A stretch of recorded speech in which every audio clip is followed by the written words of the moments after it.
Les amis, on se retrouve pour de nouvelles petites vidéos.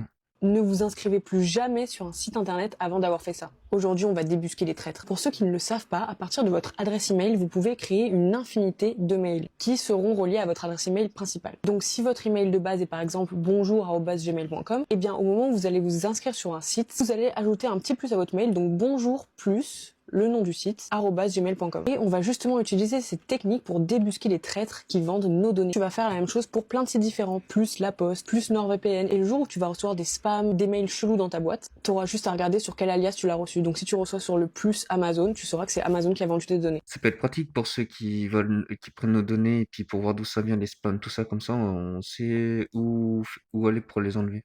C'est la fin de l'Union Européenne, les États-Unis sont sur le point de retirer plusieurs pays de l'UE. Accrochez-vous bien parce que je vais tout vous expliquer. Aujourd'hui, tout est en train de s'effondrer en Europe. Le secrétaire général de l'OTAN a envie de vous envoyer en guerre. Il déclare: nous devons nous préparer à l'ampleur des guerres qu'ont endurées nos grands-parents et nos arrière-grands-parents. Et figurez-vous que les Russes ne mâchent absolument pas leurs mots sur la situation. L'ancien premier ministre russe Medvedev a déclaré: l'OTAN est notre ennemi. Il n'y a qu'une seule façon de traiter avec ses ennemis. S'il ne se rend pas, il les anéantit. Et de son côté, Donald Trump admet que l'Europe est en train de devenir faible. Des documents révèlent que les États-Unis souhaitent retirer 4 pays de l'Union européenne. Dans le cadre de leur stratégie Make Europe Great Again, Donald Trump prévoit de séparer l'Italie, la Pologne, la Hongrie et l'Autriche de l'Union européenne. Donald Trump va aussi demander à Zelensky de se rendre immédiatement. Il déclare: Zelensky doit être réaliste. 82% du peuple ukrainien exige un accord de paix. Suite à quoi, Ursula von der Leyen va monter au créneau et répondre à Donald Trump. Et sa réponse va vraiment être lunaire puisqu'elle va déclarer: ce sont les électeurs qui décident qui sont les dirigeants et personne d'autre n'est censé intervenir sans aucune contestation possible. Et je rappelle que cette dernière n'a absolument pas été élue. Mais en vrai, c'est quand même abusé, ça part dans tous les sens. En vrai, ça, ils sont en train de faire n'importe quoi et j'ai l'impression que l'Europe est en train de se détruire petit après. Je sais qu'il y en a, ils ont envie de sortir de l'Europe, mais bon, je pense que ça pourrait être un peu mieux. Le revenu universel, même s'il existait aujourd'hui, ne serait pas accepté par les gens. Et je vais vous expliquer pourquoi. Dans le monde, il y a un virus qui s'appelle le boomerisme. Ce virus, apporté par les boomers, donc, a contaminé une grande partie de la génération X et même des millennials. C'est un virus qui fait que les gens pensent que leur valeur est liée à leur productivité et à leur utilité dans la société. Les gens ne savent pas qui ils sont sans ça. Regardez ces tweets. Il y a un tweet qui dit que l'IA va apporter à terme le revenu universel. Regardez cet autre tweet. Rien à faire, la personne n'en veut pas, elle pense que le revenu universel va créer une génération d'assistés et de chômeurs qui ne feront plus rien. Et c'est loin d'être un seul tweet, il y a plein de gens qui pensent ça. Les gars, je vous dis la vérité, les gens ne sont pas prêts à recevoir 1000 euros, 2000 euros par mois sans rien faire. Et la raison est simple, c'est que les gens ne savent pas se gérer eux-mêmes. Depuis petit, on nous a tous mis à l'école puis au travail avec un cadre en nous disant tu vas à tel endroit à telle heure pendant tant de temps pour faire ça et c'est tout. On a obéi. La plupart des gens, si vous les laissiez seuls livrés à eux-mêmes pendant 8 heures, ils ne sauraient même pas quoi faire et même pas comment se gérer. Donc forcément, si vous leur dites qu'ils auront 2000 euros par mois, certains ça les terrifie. Ils ne sauront même pas quoi faire. Parce que le virus du boomerisme, c'est exactement ça. Croire qu'on doit souffrir pour gagner sa vie. Il n'est même pas possible pour certaines personnes d'imaginer que l'on puisse créer ou même travailler sans avoir quelqu'un derrière qui nous fouette ou qui nous oblige. Pourtant, l'humain est inspiré de nature. On est curieux de nature, on a envie de créer, mais il faut que ça ait du sens. Il faut savoir qu'il y a une grosse dissonance entre ce que les gens disent et ce qu'ils pensent vraiment. La plupart des gens, ils vont vous dire « j'en ai marre de me lever tôt le matin pour servir un patron, j'en ai marre de faire l'esclave ». Mais dans beaucoup de cas, si vous enlevez ça aux gens, ils ne savent pas comment s'occuper. C'est toute leur vie en fait. Je pense qu'on devrait tous se demander qu'est-ce qu'on ferait, même si on nous donnait 2000 euros par mois et qu'on n'était pas obligé de travailler, qu'est-ce qu'on ferait qui nourrit vraiment notre âme en fait. Et ça en fait, la société ne nous donne même pas le temps d'y penser. Personnellement, je pense que le revenu universel n'est pas une question de moyens. Il y a largement le budget de donner 1000 balles, 2000 balles à tout le monde. C'est juste que psychologiquement, les gens ne sont pas si prêts que ça à recevoir ça, car ils pensent encore qu'il faut souffrir pour mériter d'exister tout simplement. Voilà, qu'est-ce que vous pensez de tout ça? Dites-moi en commentaire. En vrai, moi, je suis pas d'accord avec tout ce qu'elle a dit, en vrai, parce que le truc, c'est que je pense qu'il y a énormément de gens, si vous leur demandez: «Est-ce que vous voulez un revenu universel, genre, vous êtes payé sans travailler?» Je peux bien sûr qu'ils vous diront oui. Après, la question de est-ce qu'ils arriveraient à s'occuper, ça dépend d'une chose, en vrai. Ça dépend de est-ce qu'ils nous prendraient tellement d'argent et on pourrait plus rien faire? Ou on aurait encore suffisamment d'argent pour agir? Parce que moi, ce qui me convient pas trop, c'est pas le fait que ce qu'elle a dit, genre que les gens, ils arriveraient pas à s'occuper, c'est le problème des gens. Ça, c'est pas pour moi, c'est pas vrai. Le problème, c'est que, en fait, si on fait un revenu universel comme ça et qu'on ne comment dire? Que le travail ne vaut plus l'argent, ça veut dire que comment on fait pour gagner plus d'argent? Imaginez qu'ils nous prennent 1 500 € ou 1 700 € sur les 2 000 €. En fait, on pourra plus travailler pour gagner plus, pour réussir à s'en sortir. En fait, on n'aura plus de moyens de s'en sortir. Donc moi, je pense plutôt que c'est ces raisons-là qui fait que c'est pas forcément le mieux, mais pas forcément ce qu'elle a dit. Les organes, est-ce que vous avez suivi les organes de l'attentat de Nice ou pas? 10 ans après, on ne sait toujours pas pourquoi les organes de toutes les victimes de l'attentat de Nice en 2015 ont été prélevés. Ça commence à faire beaucoup les gars, ça commence à faire beaucoup. Est-ce que vous remarquez que tous les 10 ans on apprend beaucoup de choses sur les attentats qu'on a subis? Les familles se battent pour ça, pour savoir où est-ce que les organes sont. En gros, pour la faire courte, pour ceux qui savent pas, les attentats de Nice se déroulent, il y a des corps qui sont retrouvés, il y a des corps qui sont autopsiés, tous les corps passent par les médecins légistes, etc. avant d'être rendus aux parents pour que, soit ils les enterrent, soit ils les brûlent, etc. Et en gros, ce qui s'est passé, c'est que on a rendu à toutes les familles des corps vides. Donc des utérus prélevés sur des femmes, mais aussi sur des enfants, des organes vitaux qui sont prélevés. Il n'y a pas eu d'accord, il n'y a pas eu de contrat ou quelque chose qui a fait que les familles étaient d'accord. Les familles ont porté plainte, évidemment. Ça a été mené en justice, mais sans trop aller dans les profondeurs. Au tribunal, il y a eu le médecin légiste avec les familles confrontées avec les familles d'avocates. Et les avocats ont posé des questions au médecin légiste, comme quoi, genre, pourquoi est-ce que vous avez prélevé l'utérus d'une femme de 40 ans? Il a répondu que c'était pour savoir si elle était enceinte ou pas, etc. L'avocate a répondu ok, mais dans ce cas-là, pourquoi vous avez retiré l'utérus aussi d'une fille de 6 ans? Et là, silence complet, et tout le monde a compris dans la salle. Il a été acquitté, il a pris du sursis, le médecin, mais les familles, elles, ont eu des excuses uniquement des jurys du tribunal au nom de l'État. Mais c'est tout ce qu'ils ont eu. Et à l'heure d'aujourd'hui, ça fait 10 ans, ils ne savent pas où sont les organes des défunts. C'est quand même badant en vrai, parce que on pourrait se demander pourquoi ils ont pris les organes. En vrai, c'est un peu chelou, c'est pas normal. En vrai, quand j'ai entendu ça, ça m'a fait un peu bader quand même. Pourquoi certaines personnes ne sont pas impressionnées par l'argent? En psychologie, on parle souvent de confiance tranquille. Ce sont des personnes qui n'ont pas besoin de signes extérieurs pour se sentir en sécurité. L'argent, les voitures, les marques ou le statut social ne déclenchent rien chez elles. Pas parce qu'elles méprisent ces choses, mais parce que leur valeur personnelle ne dépend pas de ce qu'elles possèdent. Leur sécurité vient de l'intérieur. Elles savent qui elles sont. Elles connaissent leurs capacités, leurs limites, leurs principes. Donc elles ne cherchent pas à être impressionnées, ni à impressionner. Là où d'autres voient une réussite, elles voient surtout des outils. L'argent sert à vivre, à créer, à être libre, pas à prouver sa valeur. Ces personnes sont beaucoup plus sensibles au respect, à la cohérence, à la manière dont quelqu'un traite les autres. Un comportement juste les touche plus qu'un compte bancaire. Une parole sincère les marque plus qu'un luxe affiché. Quand tu es solide à l'intérieur, le matériel devient secondaire. Et c'est souvent ce silence-là qui impressionne le plus. Je pense que c'est vrai, en vrai. Ça peut permettre de comprendre le comportement de certaines personnes, pourquoi ils recherchent pas le luxe, tout ça. Et je pense que c'est vrai.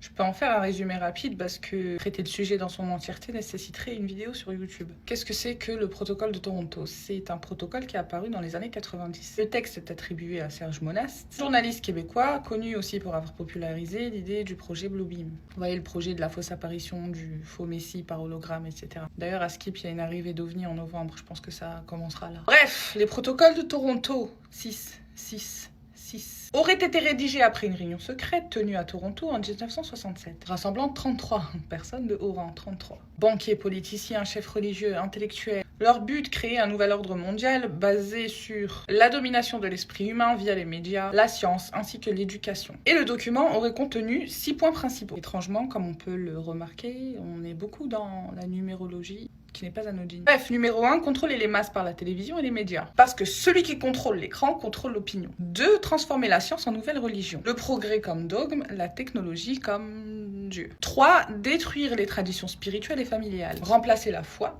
par la consommation. 4, uniformiser la pensée. L'éducation devient un outil d'endoctrinement subtil. 5, créer des crises économiques pour assouvir les peuples à la dette. 6, établir une gouvernance mondiale pour le bien de tous.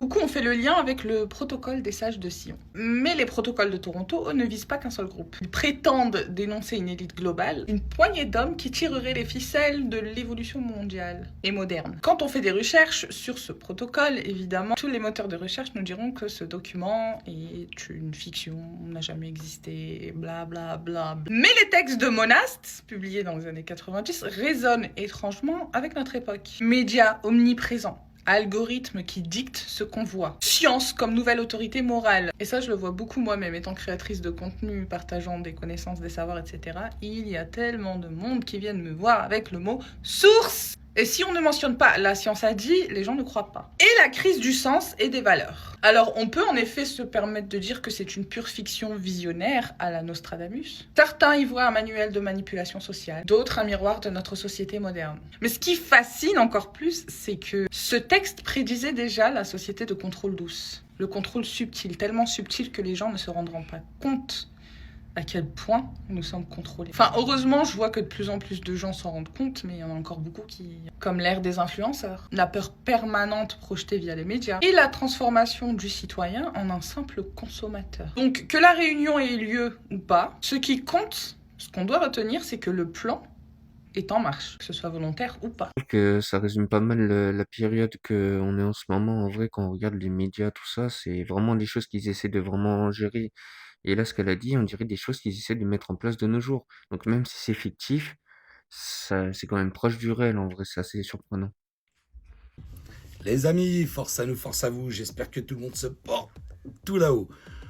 Après ce que je vais vous faire écouter, ou que plutôt vous allez devoir lire parce que c'est en anglais, vous allez paniquer. Vous allez arrêter de manger certaines choses.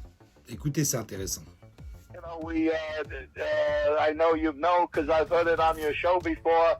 I mean, we steal 100 to 300,000 children a year just here in this country, and we drain their blood and we mix it with the Passover blood, and then we throw the bodies into the slaughterhouses that we own, and we grind up all the bodies in the sausage and the hamburger. McDonald's is one of our favorite outlets, and the people, they eat it for breakfast, they eat their children for lunch, and you know, as Jews, you know, we gotta do what we do. The most important thing to remember between you, Pastor Wickstrom, and me, Rabbi Eddie Finkelstein.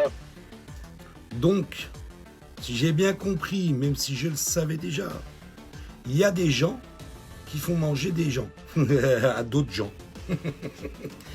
Dans une certaine enseigne. Ah, bon appétit, bon appétit. Désormais, si vous allez manger là-bas et que vous ne boycottez pas, il y a un petit risque à ce que ça soit quelqu'un que tu as connu, que tu es en train de manger. À bon entendeur, parce que là, franchement, on est dans la merde. À bon entendeur, tant pis. Après, je viens de me dire un truc en voyant la vidéo. C'est vrai que, imaginez qu'il y a vraiment des organisations qui sont des sectes et qui font des kidnappings, tout ça d'enfants et qui boivent que le sang. C'est vrai que le corps, faut bien en faire quelque chose. Et c'est vrai que d'y mettre dans ces enseignes-là, bah, ça serait une solution de faire partir les corps, en fait. C'est assez hardcore quand même. Non mais en vrai c'est une dinguerie. Qui connaît pas VLC les gars? Ce petit truc orange que j'utilise depuis quoi 15 ans. Il arrive à lire absolument tout. Même des fichiers corrompus de 2004. Ben derrière ce petit truc, il y a une grosse boîte. Il y a un gars qui s'appelle Jean-Baptiste. Un des principaux fondateurs on va dire. C'est un Français. Un Français. Alors ce mec là il bossait sur VLC quand il avait 18 ans. Avec une bande de potes à l'école centrale. À l'époque où VLC c'était qu'un projet étudiant. Et le plus fou c'est qu'un jour, plusieurs entreprises lui ont proposé des milliers voire des millions de dollars pour racheter son logiciel. Genre tiens on te file le chèque. Tu te mets juste une petite pub dans VLC. Et le mec il leur dit non. VLC restera gratuit. Le truc, il arrive à lire des formes dont il ignorait même l'existence, frérot. T'es mal à la liste. Et les codés en C. Merde, elle est où les mal? Et les codés en C, C++ et Objective-C. Ce qui est pas étonnant. VLC, aujourd'hui encore, c'est open source, zéro pub, zéro collecte de données. Et le mec continue à bosser dessus depuis 1996. Il a même un site où il partage ses releases, par exemple. Vous pouvez trouver le code facile. Tout le monde peut le forquer, l'améliorer. Mais attends. Quand le gars, il a reçu des propositions pour vendre VLC, il a expliqué que le truc appartenait à la communauté open source, pas à lui. Genre le mec il a littéralement préféré la gratuité de son logiciel à un gros chèque, frérot. Il y a encore des gens honnêtes en vrai, c'est quand même bien de sa part, parce qu'il y a plus grand monde de nos jours qui ont des logiciels comme ça qui font encore ça. En vrai, un petit respect à lui quand même. À quoi reconnaît-on une opération sous fausse bannière? Un des critères qui permet de soupçonner qu'un événement dramatique est une opération sous fausse bannière, c'est-à-dire une opération mise en place par les victimes elles-mêmes, mais en prétextant que ça vient de l'extérieur, eh bien, c'est d'écouter attentivement ce que les médias disent dans les heures qui suivent l'événement. Par exemple, lors du 11 septembre, il a fallu moins d'une heure pour que les médias du monde entier désignent Al-Qaïda comme étant le responsable des attentats. Lors de l'incendie de Notre-Dame de Paris, les journalistes ont répété en chœur qu'on écartait d'emblée la thèse d'un incendie criminel. Faut le faire quand même. Les pompiers n'avaient même pas encore fini d'éteindre le feu. Les médias nous disaient déjà qu'il ne s'agissait nullement d'un incendie criminel, alors qu'il n'y avait encore aucune enquête qui était ouverte. Lors de l'assassinat de la rédaction de Charlie Hebdo, on nous a dit tout de suite qu'il s'agissait d'un extrémiste islamiste qui avait fait le coup. Eh bien, quand on a ce genre de réaction très rapide de la part des médias où ils désignent directement les conclusions d'une enquête qui n'a pas encore commencé, il faudrait vraiment se méfier et se douter qu'il s'agit d'une opération sous fausse bannière. Tu veux apprendre à reconnaître la plupart des manipulations qui nous enferment à notre insu? Clique sur le lien et télécharge gratuitement mon petit manuel d'autodéfense souveraine qui t'indiquera comment faire. C'est vrai, comment ils peuvent savoir ça en vrai? Les choses sont même pas finies d'être faites, que là ils sont déjà en train de dire: «Non, c'est pas ci, non, c'est pas ça, c'est comme ça». Comment ils peuvent savoir en vrai? Ça, c'est la preuve qu'il y a de la manipulation, médiatique en vrai. Saviez-vous que chaque année au Canada, 45 000 enfants disparaissent? En Allemagne, 100 000 enfants disparaissent chaque année. En Angleterre, 112 000 enfants, pratiquement 113 000 enfants disparaissent chaque année. Et aux États-Unis d'Amérique, 460 000 enfants disparaissent chaque année et 2 à 300 enfants disparaissent chaque jour. Ma question que j'ai à vous poser, c'est est-ce que pour vous, c'est un hasard quand on connaît leurs pratiques qu'ils ont envers les enfants, les envies qu'ils ont envers les enfants et la nécessité des enfants dans leur sacrifice. Et ils ont réussi à banaliser le fait que plus de 400 000 enfants disparaissent chaque année, alors qu'on sait tous que c'est pas normal, surtout qu'on sait que c'est pour faire ce qu'ils font aux enfants. Voilà, si toi aussi tu veux becter sans...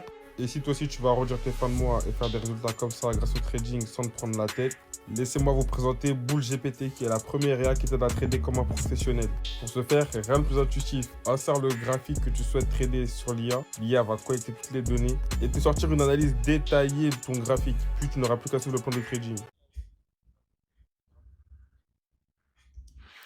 Bon après pour la chose, de trading là, je suis pas très sûr. Mais par contre, c'est vrai que les chiffres sur, les enfants, je crois que c'est vrai, de toute façon ça peut être vérifié par nous-mêmes, mais c'est quand même des chiffres énormes en vrai. Comment il peut y avoir autant de disparitions et qu'on ne les retrouve pas? Parce que c'est quand même, là on parle presque aux millions quand on compte, tous les pays ensemble. Et c'est vrai que quand on connaît les pratiques qu'ils ont, bah, on peut quand même se poser des questions, surtout si ça finit dans des enseignes.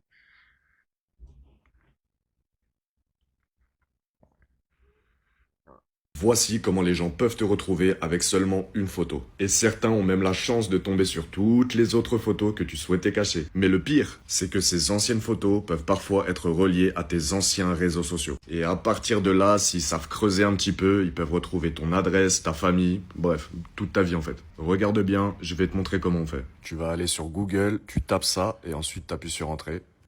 Une fois que tu es là, tu vas cliquer sur le premier lien et ici, tu télécharges la photo de la personne que tu recherches. Et pour l'exemple, je vais prendre ma propre photo. Tu peux même faire une recherche approfondie, mais bon, là, j'ai pas trop envie de le faire honnêtement.